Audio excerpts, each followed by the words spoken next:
Enfin, le retour de Victor Dedage sur la chaîne du Canard. Vous savez qu'on aime bien l'inviter, qu'il a même eu une importance historique sur le développement du canard sur les sujets internationaux. Et donc la vidéo que vous allez voir, c'est une interview de lui où on parle d'un petit fait étrange avec des journalistes qui se font emprisonner ou qui se font réprimer un petit peu partout, notamment autour de la guerre à Gaza et sur l'affaire Assange. Et c'est vraiment une mine d'informations qu'on ne trouve pas ailleurs, ce genre de cas-là, parce qu'en fait, ça passe pas mal dans les médias alternatifs anglo-saxons, britanniques ou états-uniens, mais assez peu en France.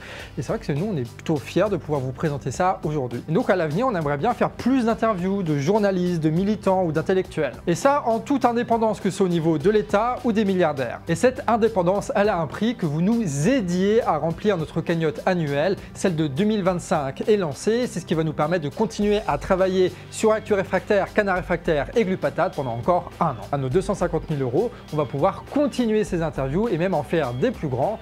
Et pourquoi pas avoir un petit local à Paris. Vous imaginez ça, un local à Paris avec Victor Dedage qui passe là? Incroyable. Merci à tous ceux qui ont soutenu le Canard Réfractaire jusque-là et merci à tous ceux qui vont faire l'effort de nous soutenir, de nous aider. On a besoin de vous. C'est parti pour la vidéo. Bon, bonjour Victor. Salut. Ça va? Écoute, ça va.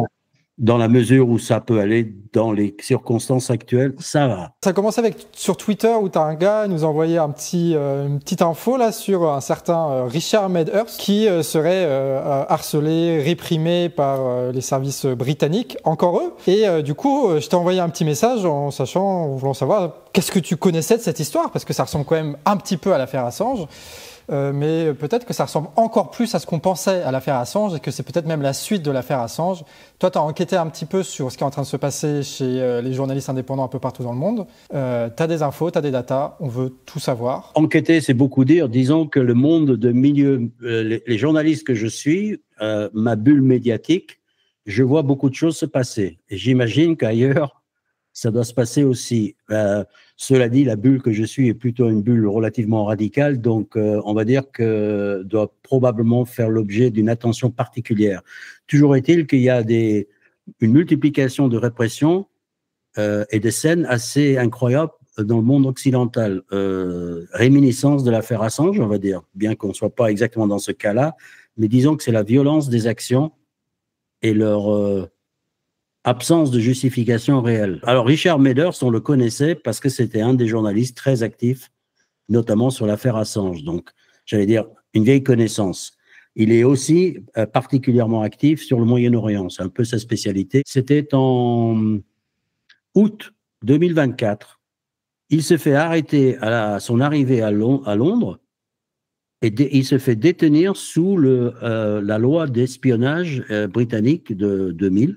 C'est une loi de 2000, et il se fait saisir tous ses appareils électroniques. Et il se fait interroger sans assistance d'un avocat ni rien. Donc il se trouve pendant, je crois, une journée complète ou deux peut-être, arrêté comme ça, sans qu'on comprenne pourquoi, et ses appareils saisis. Ça, c'était le coup de semonce en ce qui le concerne. Là, plus récemment, en février 2025, en Autriche, c'est là où il habite, il se fait carrément arrêter avec un mandat d'arrêt. Il y a carrément une descente de police chez lui. Là aussi, il y a confiscation de tous ses appareils chez lui. Ils ont même volé les manuscrits d'un livre qu'il était en train d'écrire. Et là, il risque, si ma mémoire est bonne, plus de 10 ans de prison. Il est accusé de connivence avec le Hamas. Alors, c'est pour ceux qui suivent Richard Medhurst sur son podcast notamment, rigoleront. Mais c'est pour dire qu'ils n'hésitent pas, quoi. Ouais, c'est quelqu'un qui fait beaucoup de vidéos plus sur YouTube, c'est un journaliste indépendant. Sa chaîne YouTube a été démonétisée, comme on dit déjà, parce que apparemment, ça c'est aussi quelque chose qui arrive assez fréquemment maintenant. En guise de protestation, si je puis dire, il a diminué son activité sur YouTube et s'est rabattu sur des chaînes plus tolérantes comme Rumble, auxquelles on ne peut pas accéder d'ailleurs depuis la France. Mais ce n'est pas le seul cas du tout. Parce que Richard, c'était un peu le canari dans la mine, si je puis dire. Et encore, maintenant, si on devait faire une recherche et se rappeler de tous les cas qu'on a connus, et je dirais depuis 1 an ou 2. Alors, il y a 2 médias déjà qui apparemment font l'objet d'une attaque en règle ou d'un suivi de très près. Il y a le Electronic Intifada, qui est peut-être, sinon, un des ancêtre des sites d'information sur ce qui se passe au Moyen-Orient. C'est une vraie équipe de journalistes. Le titre parle de lui-même, Electronic Intifada. Et puis, il y a le fameux site de Max Blumenthal et d'Aaron Maté, The Grey Zone. Alors, pourquoi je les cite? Parce que déjà, on a eu, par exemple, en mai 2023, il y a le journaliste Kit Klarenberg, qui, pareil, sous une loi de antiterrorisme 2019, il se fait arrêter et harceler parce qu'il a écrit un article sur l'implication des services britanniques dans l'attaque du fameux pont qui lie la Crimée à la Russie. Là. Il y a eu un attentat. Il a révélé la participation des services britanniques dans le montage de cette opération. Ça lui a coûté assez cher, même s'il est en liberté. Ça, c'était en mai 2023. En octobre 2023, on a Craig Murray, qu'on connaît aussi dans la solidarité avec Assange, ex-diplomate britannique, qui d'ailleurs en ce moment est actuellement, à moins qu'il soit parti récemment, mais il n'y a pas longtemps encore, il était dans le sud Liban en train de faire un reportage, un témoignage de ce qui s'y passait, notamment lors de l'attaque d'Israël qui a pénétré le Liban. Et pour dire que le monde est petit, son cameraman, c'est le même cameraman qui a filmé le documentaire sur Assange, Ithaca. Et pour la petite histoire, cet ex-diplomate britannique que j'adore, qui est sur sa carte de visite qu'on a vue, c'est marqué journaliste dissident. Lui, à Glasgow, il se fait arrêter, toujours pour le contre-terrorisme, et les mecs vont l'interroger pendant des heures en relation avec sa prise de position en faveur d'Assange et ses implications, ses interventions par rapport à Gaza. Donc c'est le même schéma qu'on retrouve avec Meadows, quoi. Ah, exactement le même schéma, plus ou moins violent, plus ou moins, parce que là, il n'y a pas eu, à ma connaissance, de confiscation de matériel, etc. Peut-être qu'il n'en avait pas sur lui à ce moment-là, mais c'est un peu le même schéma. Ensuite, on a en août 2024, et c'est peut-être le cas le plus violent, là, il y a un témoignage. Alors, pour ceux que ça intéresse, l'organisation américaine Code Pink a fait une interview de plusieurs de ces cas que je vais citer, où les journalistes témoignent en anglais, malheureusement, in extenso, et plus précisément de ce qui se passe. Donc, je vais simplement faire un résumé. Nous sommes en août 2024 et Sarah Wilkinson, qui est aussi une des journalistes que nous connaissons bien dans la solidarité avec Assange et qui est actuellement très impliquée dans la réinformation par rapport à Gaza, à Londres, elle se fait carrément, sa maison subit carrément une descente de police style western. Il casse tout chez elle,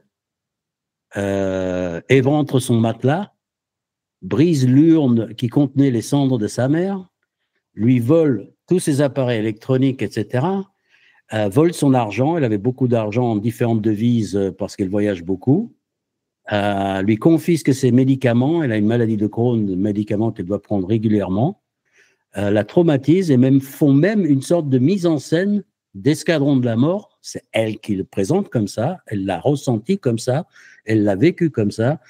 Ils l'ont embarqué, menotté dans une bagnole en disant « on va t'emmener au commissariat » et la voiture part dans la direction exactement opposée du commissariat et roule dans la nuit pendant plus d'1 heure sans qu'on lui adresse la parole. Elle, à ce moment-là, est à peu près convaincue qu'on va l'emmener, la buter quelque part. L'ambiance, et ça se passe à Londres. Donc ça, c'est les flics qui ont fait ça, c'est la police qui a fait ça. Les flics, oui, les policiers. Et un détail qui l'a extrêmement troublé, c'est qu'ils lui ont présenté une liste de 5 noms de journalistes de Gaza en lui demandant si elle avait leur numéro de téléphone dans son appareil à elle. Donc elle refuse évidemment de leur communiquer les codes pour accéder à son téléphone, parce que si tu trouves... Alors, apparemment, si tu retrouves le téléphone utilisé par les journalistes, ils sont plus faciles à cibler. Et elle dit, c'est elle qui parle, bizarrement, ils me les ont présentés dans exactement le même ordre, qui n'était pas un ordre alphabétique, que l'ordre dans lequel leur nom avait été publié dans la presse israélienne comme des cibles à abattre. Donc elle a refusé évidemment de leur donner ces noms, donc des policiers britanniques, alors c'est elle qui parle, apparemment au service des Israéliens, sont venus chez elle tout cassés. Et sur l'affaire Medhurst, tu avais aussi une histoire de récupérer des données qu'ils avaient chopées à la première intervention à l'aéroport et qu'ils voulaient récupérer en Autriche pour les numéros de téléphone et avoir accès aux sources. Il y avait cette histoire-là. Le simple fait de refuser de donner accès, par exemple, à son téléphone en Grande-Bretagne, ça peut te coûter 5 ans de prison. Hein. Sarah Wilkinson, c'est probablement le cas le plus scandaleux dans sa forme, on va dire, la violence dans laquelle l'événement s'est déroulé. Ensuite, il y a eu en octobre 2024 aussi, mais ça c'est juste encore un journaliste de Grey Zone, de Jerry il ne faut pas que je massacre son nom, Lofredo, qui se trouve, et qui est juif et qui se trouve en Israël, et qui fait un reportage sur les dégâts causés par l'attaque iranienne qu'il y a eu sur Israël. Donc, il filme une scène, il est là en train de circuler, il se fait arrêter par la police israélienne, assez malmené, il a raconté. Il est passé plusieurs jours en prison, il le menaçait de passer des années. Et le bizarrerie de la situation, c'est qu'on l'accusait de faire de l'espionnage, filmer le résultat du bombardement qui apparemment, alors que même qu'il y avait des équipes de télévision israéliennes avec lui qui étaient en train de filmer. D'ailleurs, il raconte que lors de ces vagues passages devant un juge israélien, ce sont des journalistes israéliens qui sont venus à son secours devant le juge en disant « Ce monsieur a filmé exactement la même chose que nous ». Donc, il avait été ordonné d'être libéré une première fois. Les policiers ont refusé, ils l'ont remis en prison. Enfin bref, il a passé quelques jours dans des circonstances assez épouvantables. On ne lui a pas donné à manger, etc. Puis finalement, on l'a expulsé. Donc, c'était vraiment ciblé, ce journaliste. Non pas ce qu'il avait fait, mais parce que c'était un journaliste appartenant à The Grey Zone.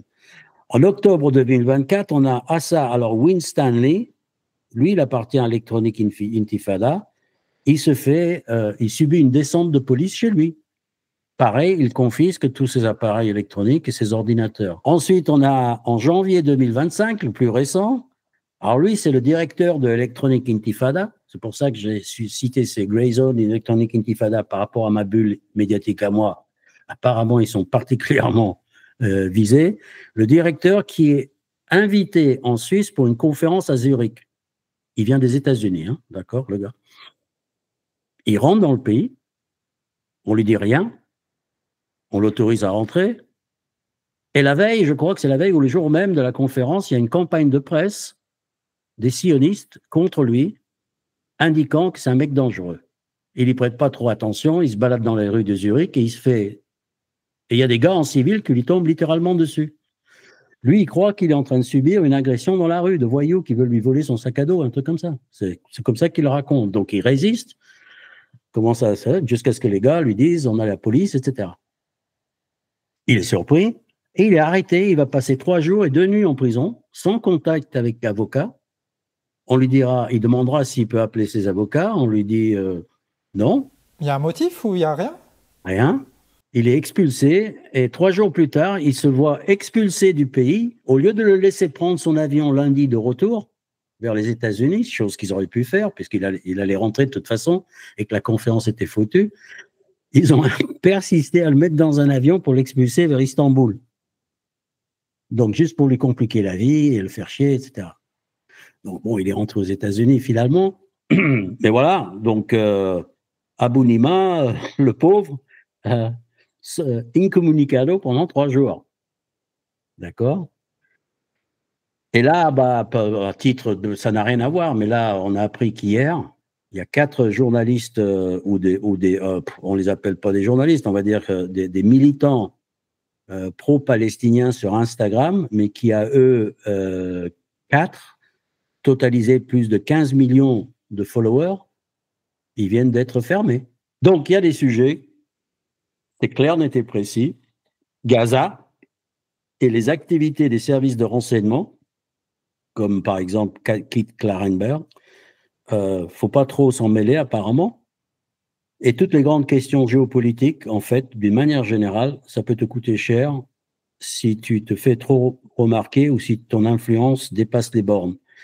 En ce sens-là, oui, il y a l'affaire Wikileaks Julian Assange, parce qu'on touche quand même à des sujets que d'aucuns considèrent comme domaine réservé, apparemment. Il y a peut-être des gens qui n'ont pas vu toutes les vidéos que tu as pu faire sur Assange. Est-ce que tu peux expliquer rapidement, qui est Assange, pourquoi c'était important, rapidement? C'est une forme de torture quand tu me dis parler d'Assange rapidement. Non, mais toi, les gens qui savent pas c'est qui, pour capter les trucs essentiels en 3 phrases, que tous les journalistes devraient dire de Julian Assange quand ils le présentent, et qu'ils se disent « Oh, c'est un lanceur d'alerte ». Et que toi, tu fronces les sourcils, là. Non, Julian Assange est le fondateur d'un site révolutionnaire en 2006 qui a atteint la gloire médiatique en 2010, est déchu de sa gloire dès 2011 par les mêmes médias qu'il avait portés au nu, qui a inventé un système révolutionnaire pour offrir aux lanceurs d'alerte la possibilité de fournir des documents de dérive ou de crimes commis tout en gardant l'anonymat, c'est-à-dire leur sécurité était garantie. Dans un premier temps, les grands médias se sont intéressés à son cas, se sont même servis joyeusement des révélations de Wikileaks et se sont rapidement retournés contre lui avec toutes sortes d'excuses. Julian Assange et son organisation Wikileaks ont fait l'objet d'une répression financière et physique terrible qui a duré, on va dire, 10 ans. Lui-même ayant subi des attaques qui avaient été planifiées, dont l'origine, on les connaît, dont la planification a été faite par des sous-traitants de la CIA, dont le plan de répression était public. Mais malgré tout, dans les grands médias, on a présenté ça comme quelqu'un qui aurait violé les lois. Et il a donc passé, en tant que réfugié politique, 7 ans dans l'ambassade d'Équateur à Londres et 4 ans dans une prison de haute sécurité à la demande des États-Unis qui voulaient absolument l'extrader et lui coller 175 ans de prison dans une prison de haute sécurité sous le prétexte d'avoir publié des documents classifiés qui, par ailleurs, ces documents classifiés révélaient des crimes commis par l'armée américaine en Afghanistan notamment et en Irak. Donc la révélation de crimes était devenue un crime en lui-même, sans parler de la problématique de l'extraterritorialité de la loi américaine, c'est-à-dire que les Américains pouvaient tendre la main et attraper un journaliste qui travaillait en Europe et en disant « on va le ramener chez nous et lui faire passer 175 ans de prison ». Le procès spectacle qui s'est déroulé en Londres mériterait à lui tout seul, un livre. C'était du grand n'importe quoi, systématiquement. On sentait que la connivence, prouvée par ailleurs par des documents qui ont été fuités à la demande de certains journalistes d'investigation, connivence entre la justice britannique, la justice suédoise et les Américains, tout ça était un show. Et nous étions, un certain nombre, de plus en plus nombreux, partout dans le monde, en train de le soutenir contre vents et marées, dans un silence de la presse qui, pour ceux qui n'ont pas suivi l'affaire, et c'est normal, ils l'ont traité comme un fait divers. Alors que dans le fond de la scène, il y avait une mobilisation extraordinaire. Toutes les ONG de défense des droits de l'homme, tous les syndicats de journalistes, 7 ou 8 chefs d'État en exercice, des parlementaires, bref, le soutien de Julian Assange n'était absolument pas reflété dans la presse. En juin 2024, je reçois et tout le monde l'a reçu par un biais ou un autre, à 2h30 du matin, un SMS qui me réveille. C'est mon neveu à Melbourne qui m'envoie le message. Youpi, il rentre à la maison. De qui il parle et de quoi il parle? Ça dure une seconde, parce que de qui il parle, de quoi il parle, pour que mon neveu me réveille, moi, à 2h30 du matin, je dis, c'est pas possible. Je regarde et effectivement, Julian Assange est dans un avion pour l'Australie. Il a signé un accord comme dans la justice américaine, il est possible de faire des accords, des plaidoyers coupables. C'est une sorte de victoire, bien sûr, pour nous. Maintenant, si pour ceux qui voudraient savoir où on est Assange, écoutez, ce qu'on sait, ce que moi je sais, c'est qu'il se repose, il se remet de ses années d'enfermement dans une prison de haute sécurité et de la torture psychologique dont il a fait l'objet constaté par des spécialistes de l'ONU. Et pour la petite histoire, il essaye aussi de se mettre à jour de ses connaissances techniques. Lui, qui était un des plus grands informaticiens au monde, a passé quand même 7 années dans une ambassade enfermée et 4 années dans une prison de haute sécurité. La technologie, il a peut-être du boulot. Quel est le lien entre toutes ces affaires que tu as discutées au début et Assange? Et en quoi c'est la continuité en fait, d'une même politique qui essaie de casser le droit de savoir, si on reprend tes termes? Exactement ça, c'est-à-dire que le crime de lèse-majesté qui avait été commis par Julian Assange, c'est quoi? Alors, la version blablabla des médias et des journalistes de peu qui ne suivaient pas l'affaire, c'est en gros, il a publié des documents classifiés qu'il n'aurait pas dû. Non. Ce qu'il a publié, c'est des documents que certaines personnes ne voulaient pas que le public connaisse. Et qu'il a présenté des documents qui disaient la vérité. Un détail important, parce que s'il avait publié des mensonges, il serait Il n'aurait jamais été en prison. Qui les rendait dingues, les puissances, c'est qu'ils brisaient les narratifs officiels, les récits officiels. C'est-à-dire quand vous disiez dans un grand média le discours « telle et telle chose se passait en Afghanistan », quelques années plus tard, Wikileaks arrivait, documents à l'appui, preuves, non, c'est pas, vous avez menti, c'est pas ça du tout. Oh, zut. Oui, mais en Irak, il se passe ci, c'est ça, ça, ça. En tout cas, il se passait ci, ça, ça à l'époque. Wikileaks arrive, des lanceurs d'alerte filent les documents, non, c'est pas ça du tout. Et régulièrement, et d'ailleurs, c'est peut-être comme pour cette raison-là que Wikileaks a été déchu par les médias, ou alors que leur première révélation était une sorte d'opportunité de faire des scoops et intéressant, la nouveauté, à un moment donné, quand même, on sentait qu'ils étaient en train de devenir agaçants, quoi. Parce que quand tu brises le récit officiel, tu brises aussi le récit colporté par les grands médias. Parce que qui colporte le récit officiel? C'est pas de la bouche-oreille, le récit officiel. C'est la télé, les grands journaux. Donc, eux-mêmes, ils ont fini par comprendre que Wikileaks était quelque part en train de saper leur crédibilité. Donc, c'est l'aspect, je vais aller chercher l'information avec les dents, d'une manière ou d'une autre, et d'aller chercher notamment dans ce que j'appellerais, comment je pourrais dire ça, les angles morts des médias. J'aime bien cette expression maintenant. C'est juste un angle mort. Ils n'en parlent pas, ils font semblant de ne pas le voir, et il y en a beaucoup comme ça. Des angles morts, et toi-même, quand on s'est connus, c'est parce que je t'en ai présenté 2 d'angles morts pour toi. C'était le blocus contre Cuba et l'affaire Assange. Mais il y en a d'autres, des angles morts. Des angles morts, t'en as plein. T'as l'affaire Abdallah, t'as le génocide en Indonésie, je peux t'en sortir comme ça, etc. Des angles morts, des sujets dont il ne faut pas parler. On pourrait presque mettre dans un angle mort la guerre de l'Algérie. C'est un peu sujet d'actualité, c'est pour ça que j'en parle. Un documentaire qui a été censuré sur France 5, qui était diffusé normalement, qui a été retiré. Ouais. Le droit de savoir, il est là, en fait. D'accord? Donc, la grande question, c'est est-ce qu'on a le droit de savoir ce que font réellement les pouvoirs? Est-ce qu'on a l'intérêt à le savoir, déjà, pour commencer? Oui. Est-ce qu'on a le droit? Absolument oui. Et tous ces gens-là qui ont été attaqués sont tous des gens qui travaillent dans les angles morts des grands médias. Qui ne sont pas, d'ailleurs, des angles morts évidents à l'origine. Je veux dire, Craig Murray, j'ai dit qu'il était dans le sud du Liban. Oh, on va dire, mais ce n'était pas un angle mort des médias, ils n'arrêtaient pas d'en parler. Ah ouais, mais ils n'en parlaient pas comme Craig Murray qui était sur le terrain. Caméra sur l'épaule, et vas-y que je te visite et que je te filme les tanks israéliens et que je te raconte ce qu'ils viennent de faire. Sur quelle maison la bombe est tombée et qui était dedans. Et combien de fois ils ont violé le cessez-le-feu. Et que s'il n'était pas là, je pense aussi que les autres, les grands médias, n'en parleraient pas. Parce que ces gens-là créent une certaine pression qui, s'ils n'amènent pas les grands médias sur leur terrain, les oblige quand même à en tenir un petit peu compte pour dire « Ah, c'est pareil, quoi ». Je serais surpris de savoir de quoi on parlerait de Gaza s'il n'y avait pas, et paix à leur âme, les 200 journalistes de Gaza sur le terrain, morts aujourd'hui, il en reste quelques-uns s'ils n'avaient pas été là. Qu'est-ce qu'on nous raconterait sur Gaza aujourd'hui?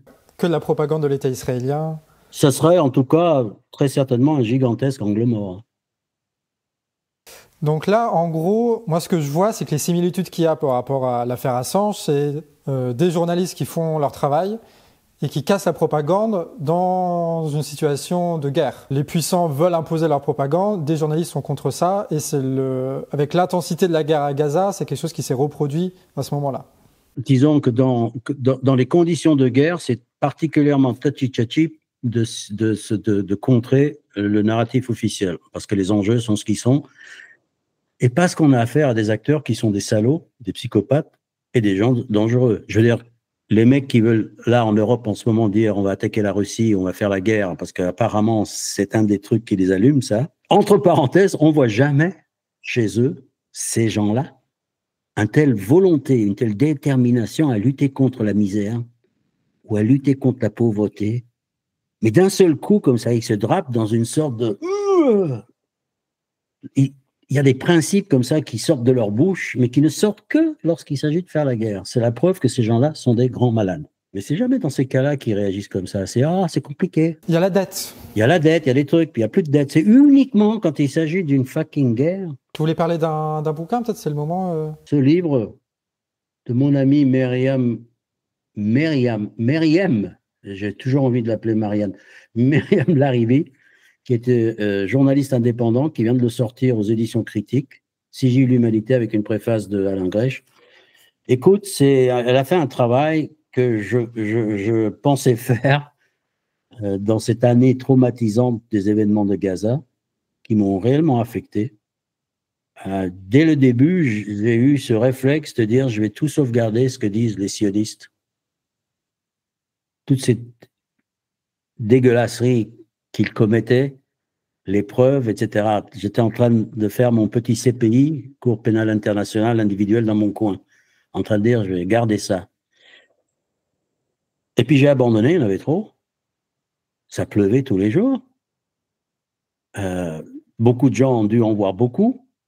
Je pense qu'il n'y en a pas beaucoup d'entre nous qui les ont vues toutes. Ben, Myriam a fait ça, ce travail de suivi de ce que les médias ont raconté et comment ils ont traité l'information à Gaza.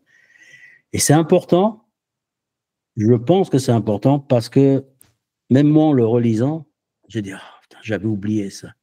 Ah oui, il y avait eu ça. Ah ça, c'est-à-dire que la technique de nous bombarder d'informations, la technique de nous mettre sous une pression permanente, il y a une information qui chasse l'autre, une indignation qui chasse l'autre. Et si on ne fait pas attention, si on n'y prête pas attention, on en reste à la dernière indignation, alors qu'elle devrait s'accumuler quelque part. Tu vois ce que je veux dire? Et elle les a accumulés. Elle les a accumulés. D'accord? Rien que pour l'histoire, d'accord? On n'a pas tous accès aux documents transmis par l'Afrique du Sud aux cours pénales internationales, mais on a le travail de Myriam qui, elle, n'a rien lâché. Voilà, je tenais à le signaler, ça c'est un vrai travail de journaliste, œuvre historique.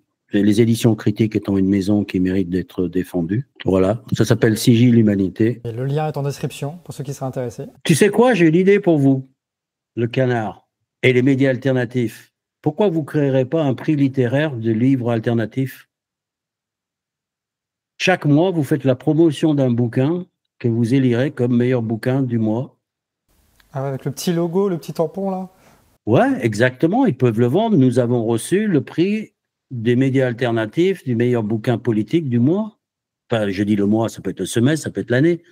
Mais je pense qu'un vrai travail comme ça entre médias alternatifs, de dire on se crée une petit comité, on lit quelques bouquins, on en sélectionne et on choisit le meilleur, histoire de booster un peu, parce que la lecture, c'est quand même important. J'ai l'air d'être un vieux con en disant ça, mais d'un vieux prof. Mais c'est vrai. Et là encore, c'est qu'une petite partie de l'interview qu'on a faite avec Victor. On a parlé de beaucoup d'autres sujets, notamment des médias indépendants et de Donald Trump. Donc peut-être, voilà, on va voir avec lui si c'est intéressant la suite. Donc on vous tiendra au courant. N'hésitez pas à vous abonner sur la chaîne du Canard Réfractaire pour ne rien louper. Merci à tous ceux qui soutiennent la chaîne. Merci à Victor d'avoir accepté cette interview. Et puis, si ça vous plaît, dites-nous ça en commentaire, comme ça on pourra le refaire. Et si vous avez d'autres informations, genre qu'on a loupé nos angles morts, n'hésitez pas à nous le dire sur Twitter ou sur ailleurs. Ça peut déboucher sur ce genre de vidéo et c'est plutôt pas mal. Sur ce, des bisous et à la prochaine.